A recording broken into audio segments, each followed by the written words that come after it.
Well, good morning. This is Ian R. Crane, and it's somewhat blustery up here on the southeastern edge of Dartmoor in South Devon. It was beautiful down in the valley, but up on the tops of the moors, the wind is gusting at probably about 40 kilometers an hour or so. My goodness me, it's got a bit of a bite to it. Anyway, the title of this morning's broadcast is Our Apathy Condemns Future Generations. And this has been brought about really by my experience yesterday evening. And let me just put the muffler on here. The mufflers are going to certainly earn their keep up here this morning. Let's try and get that a bit better. Let's hope that works a bit better. Keep the wind noise down. Really, by my experience yesterday evening. And let me just put the muffler on here. The mufflers are going to certainly earn their keep. Oh, it looks like we have a problem. Facebook really are messing with my broadcast. Either that or I've got some serious finger trouble. But anyway, nonetheless, it's on YouTube. We'll upload it onto Facebook a little later.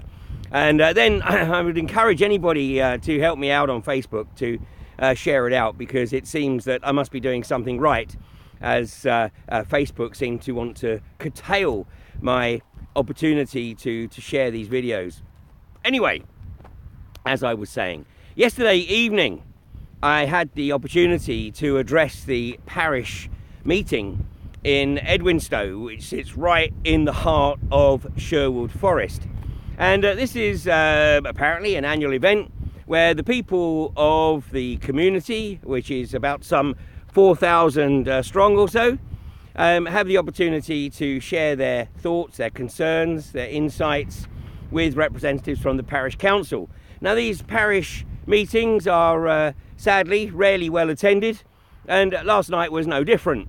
But it's not necessarily how many people are there, it's who is there. And it was excellent to have the opportunity to hear the report from the representatives of the RSPB, the Royal Society for the Protection of Birds, who have just taken over the operational management of the Sherwood Forest Visitor Centre. And it was wonderful to hear the RSPB assert their opposition to fracking, to unconventional gas exploitation, which is just as well, because the community of Edwinstowe, which sits a few miles to the east of Mansfield, is right in the heart of an INEOS pedal. And of course INEOS are taking the National Trust, which is just up the road at Clumber Park, and they're taking the National Trust to court because the National Trust will not grant INEOS permission to enter their property to conduct seismic testing. And of course the INEOS claim is, yeah, but it's only seismic testing. But I think, as pretty much everybody watching this now knows, you don't conduct seismic testing unless you have the intention of drilling, and you don't drill unless you have the intention of fracking. So by shutting it down at the front end, then there's a far better chance that you can prevent these companies from actually doing what they ultimately want to do, which is turn the whole of the north of England into an industrial zone. And Edwinstowe sits right in the very southeastern corner of the Bowland Shale, so it's a prime site, because once these companies have information from the core samples from Preston New Road. This is Ian R. Crane. We're off again. It's somewhat blustery up here on the southeastern edge of Dartmoor. Goddamn Facebook. Anyway, right in the far eastern corner of the Bowland Shale, and of course these companies, they want the information from the core samples that are being obtained by Quadrilla, that are intended to be obtained by iGas, some 30 odd miles away from Edwinstowe, at Miston Springs and Tinker Lane, and then of course get their own information from the southeastern corner. And once they put this information together, they think that it will give them a pretty good idea about where the mother lode is of the shale gas within the Bowland Shale. So it's extremely important for these communities to actually step up to the plate. And you know, last night obviously was an opportunity to sow seeds, and unfortunately, of course, I was probably preaching to the proverbial choir, but nonetheless, it has hopefully you know, stimulated some of the people there to do a little bit more research and understand why it is that it's so important to resist this right from the get-go. And of course, you know, what we heard was that INEOS are using the same tired rhetoric to try to quell public opposition. So, you know, phrases like, well, it's only seismic survey, and you know, we're only going to drill one well, and what are you really worried about? Because in this country we have gold standard regulation, which of course has been proven not to be the case.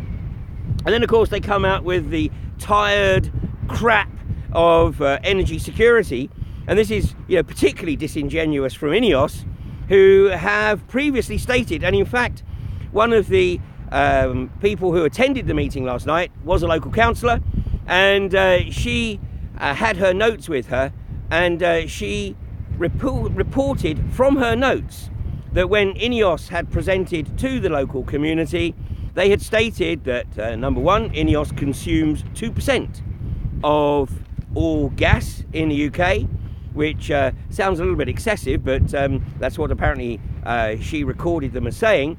But they also stated that they were primarily interested in mining the shale gas for their own feedstock.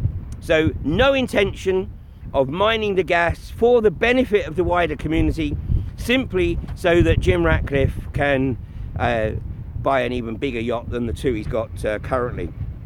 So, you know, there are obviously things that are looking to be very favourable towards the anti-fracking community, and of course not least the recent decision by the planning inspector in North Yorkshire in conducting the inquiry into the minerals and waste plan for the county, where it has been agreed that the minerals and waste plan should indeed include a clause which prevents the unconventional gas industry from establishing a well site within 500 metres of any residence. And this, of course, as I've said before, takes the lead from Dallas, which implemented similar ordinance back in 2013, where they established a 1,500 foot exclusion zone for any fracked wells from residential properties, or even properties that are used by the public. And the oil and gas industry in Dallas acknowledged that this was an effective ban. And of course the industry is bleating that this is what North Yorkshire is doing. It's putting in place an effective ban. Well, get used to it. But as I observed last night, this is an excellent precedent, and you know, it's certainly one for other counties to follow up on.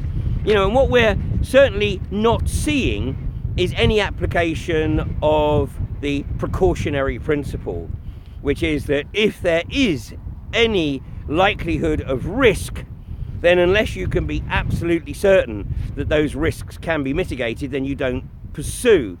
And we're seeing this with so many things right now, not least, of course, unconventional gas exploitation, and also 5G, which fortunately more and more people are starting to take an interest in. Now, where I'm standing right now is just underneath Haytor, and I was actually considering doing the broadcast from up Haytor, but the wind up there is an order of magnitude greater than it is even here. But I'm not far from the boundaries of the constituency of Totnes and South Hams, and the sitting MP in that constituency is Dr. Sarah Wollaston, and she's been the MP for Totnes since 2010, and she's really come into her own recently. And you know, like with any MP, one doesn't necessarily agree with every decision that they make or every case they support, but that is of course politics. And you know, you cannot be a politician unless you're prepared to prostitute your values at some point, which is why you're never going to see me or many members of the anti-fracking community or any campaigner in Parliament, because you know, we're not about to prostitute ourselves just for the sake of a single issue. You know, it's better to have the freedom to be able to speak openly on any subject without being beholden to the proverbial whip. But Sarah Wollaston, just some 7 weeks ago now, asked some extremely pertinent questions of the Department of Business, Energy and Industrial Strategy.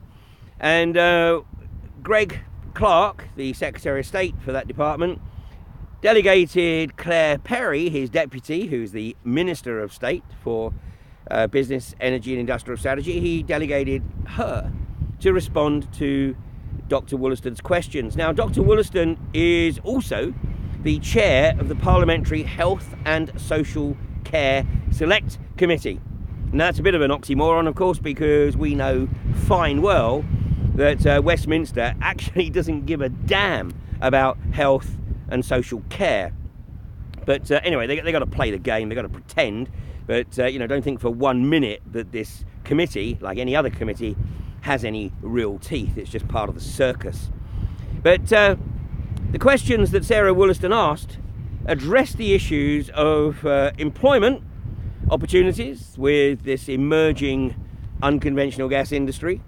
But perhaps more importantly, she asked about the volume of flowback waste and also the disposal methods that would be employed to get rid of that flowback waste safely. Well, there are many other questions that Sarah Wollaston could ask and probably will ask at some future date, but you know, we don't want to do it all at once, do we? So here's Claire Perry's responses to employment and the question about employment opportunities. Claire Perry replied, "The Department of Business, Energy and Industrial Strategy has not made any estimates of the potential effect on employment for the future development of the shale gas industry." Now, this is a very interesting response, because what the response is actually stating is that not only have they not got any estimates of the employment opportunities, but neither have they done any research and got any estimates of the negative impact on employment opportunities. Like, once this industry rolls into town, what impact is it going to have on those who are currently employed in industries such as tourism and agriculture? And funnily enough, some of the prime targeted areas by the industry are in areas that currently rely on revenue from the tourist industry and from agriculture. And yet the government, despite pushing this agenda to exploit unconventional gas, has not got any estimates on the impact on employment. On flowback waste, this was the response from Claire Perry. She said the government has not made an assessment of the amount of flowback waste which will be produced from any future shale gas development. Well, if they haven't done any estimate on the amount of flowback waste, and they clearly haven't got any estimate on the amount of water, fresh water, that will be needed by this industry to frack these wells. And this is very, very significant, because yesterday it was revealed in the press, in the mainstream press. Not that many people will have taken notice, but in the mainstream press it was revealed that a report had been produced at the University of Cardiff, which estimated that if the British government was going to achieve its stated goal of getting 50% of the UK's gas requirements from shale wells, then it would need to drill and frack one well every single day between 2021 and 2035. That's 6,000 wells. Now, if we assume, as Cardiff did, multiple wells on a single pad, and for their purposes of estimates, they've assumed 6 wells per pad. So that's 1,000 pads manifesting primarily across the north of England between 2021 and 2035. Now, call it a hunch, but I don't think that's going to happen. Because even if this industry does unfortunately get underway, once this industry starts rocking up in communities, then people are going to very, very quickly realize that actually they need to get involved. But right now, you know, many people are sitting back and just waiting to see what happens. Now, I would question the wisdom of that strategy, but that's the reality of what's occurring. So not only are they is the government not looking at the volume of flowback waste, but it's not looking at the amount of water that it would need to use, and that's 6,000 wells using something in the region of 4 million gallons per well. So 6,000 times 4 million is a very, very big number. And bear in mind that this is water that, once it's used for unconventional gas extraction, for fracking, is lost to the system. It's completely lost to the system. You know, most of our other water uses, once it's treated either naturally through filtration in the soil, or you know, through processes, chemical cleansing processes, then it's back in the system. But currently there are no known treatment methods for flowback waste, which is why in the US and Australia it's put into evaporation pits, it's pumped down into disused wells, or it's just unceremoniously dumped into the Gulf of Mexico. And so, you know, what's going to happen here in the UK? Well, what was the response from Claire Perry? The response was the government has not made an assessment of the amount of flowback waste which would be produced from any future shale gas development. And as for the flowback waste disposal, the response was it is up to the operator to agree disposal methods with the appropriate regulators as part of their planning application for any future shale gas development. Well, that's an absolute cop-out, especially as they've actually gone on to say that they have no up-to-date estimate on the number of shale gas wells in the UK for the period up to 2030, which is why University of Cardiff has stepped in and put forward their estimates. Now, do these responses sound like a government department that's on the ball? Well, it's either incompetence or it's an indication that the government is losing its enthusiasm to support this industry. And I have made this observation before, because I'm seeing increasing signs that basically the government is trying to give the industry, and in particular INEOS, enough rope to effectively hang itself by its own petard, by taking on effectively the will of the people, like suing the Scottish government because the Scottish government has put a ban on fracking in Scotland, like suing the National Trust because the National Trust won't allow it to enter its properties to conduct seismic testing, like challenging the tardiness, allegedly, of Rotherham Borough Council and of Derbyshire County Council for not considering favourably iGas's applications in a timescale that they would have liked. So INEOS, and of course they were also trying to establish a raft of legislation to prevent any opposition through direct action, anything that causes them any kind of loss.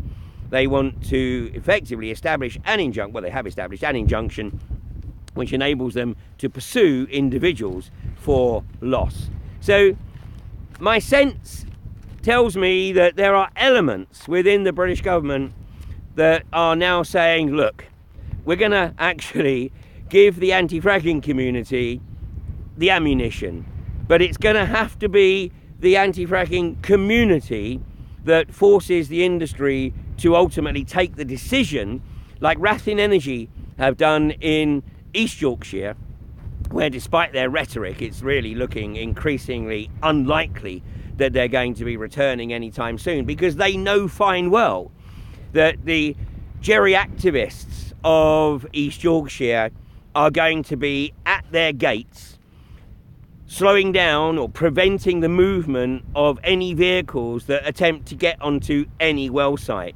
And Rathin Energy certainly does not have the financial resilience to be able to deal with an ongoing campaign against their activities. INEOS, of course, Jim Ratcliffe, his personal wealth reported by Forbes as being in excess of £9 billion, thinks that because he's got access to pretty much unlimited financial resources, he can do what the hell he likes to take on the British government and the people of the country. So how this unfolds very much depends on whether or not the people of the country in sufficient numbers will step up to the plate and do what needs to be done to protect future generations. And many people who have stepped up to the plate have made some very, very significant sacrifices. And one of those individuals is Professor David Smythe, who I first saw speak back in the early autumn of 2000, or late summer of 2013, when he gave a presentation in Lewes. And Professor David Smythe is a emeritus professor of geophysics from Glasgow University.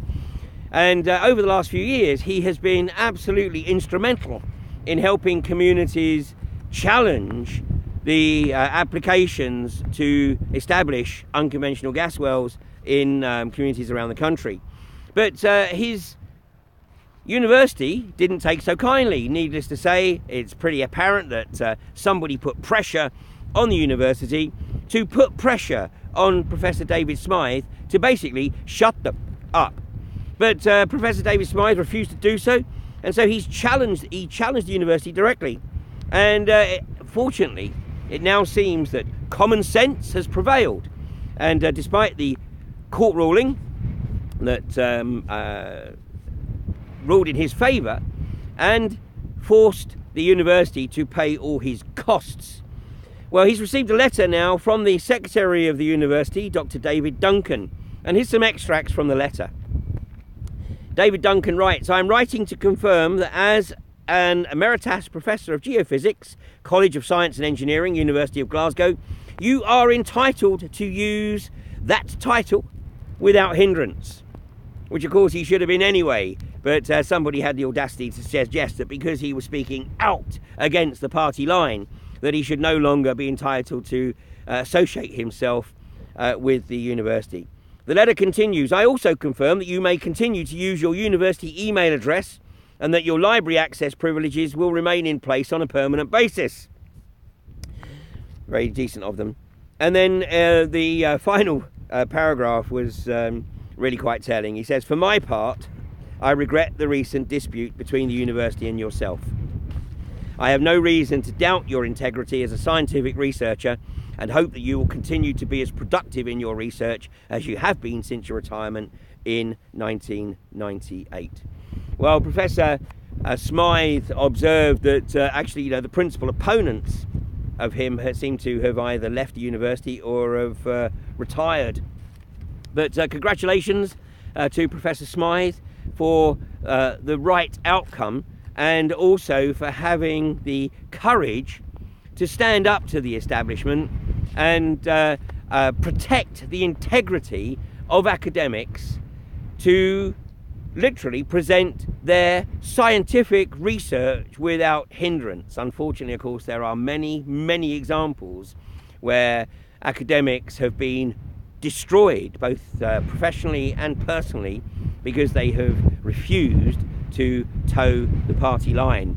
And perhaps the most outrageous of that is Dr.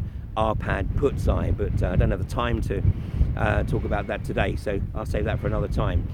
Finally, tonight I will be putting out an episode of Humanity versus Insanity. My guest will be the outstanding Bulgarian journalist Dilyana Gatansheva, and she's going to be sharing her insights over the recent dramas surrounding Sergei Skripal and the outrageous and illegal assault by the UK, US and France on a sovereign nation. And she's going to be sharing her perspective as a journalist based in Eastern Europe.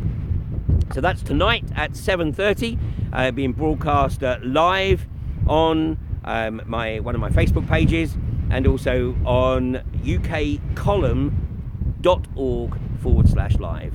Other than that, I'll be back maybe in a little less breezy place tomorrow at 8:30. Thanks for joining me today, and please help by sharing this video, because the establishment clearly doesn't want people to hear what I have to say. So thanks very much. Catch you tomorrow. Bye now.